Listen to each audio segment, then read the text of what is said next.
This is going to sound shocking, but I don't give a fuck about anyone's well-being at my expense. What do I mean by that? It means I'm not going to exhaust myself to rescue someone else.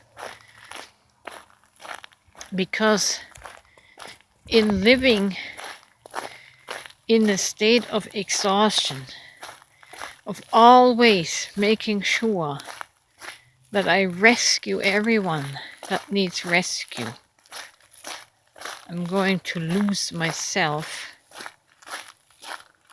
in exhaustion. And when I'm exhausted, I can be good to nobody. Self-care, self-care, self-care is absolutely essential. You can't go an entire life always caring for others if you never care for yourself, if you do not make yourself priority. And I always say I'm only able to help others because I keep my own tank full first and foremost.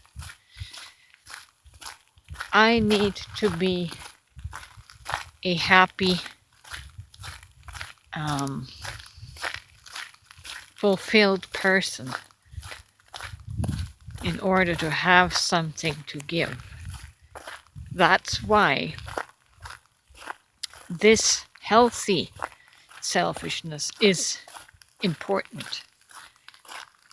You can neglect yourself in the name of self-sacrifice and selflessness to the point where you become impoverished and need rescue.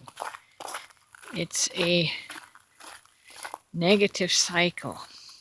We've got it all backwards, and trauma caused us to spin backwards and caused us to be self-sacrificing because we feel so worthless unless we do some good for someone else. That's how we prop up our self-image, by doing good works to others. But when you do the quote-unquote good works for yourself first, then the assistance for others comes naturally. That becomes an outflow of your overflow. So don't become a depleted, hungry skeleton that has nothing to give and become a casualty yourself. You have to change the focus, change the priority of care.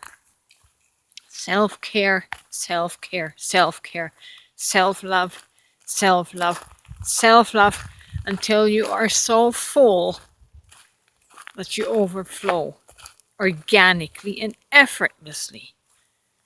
That kind of care for others is not depleting. It's a big difference. Big difference.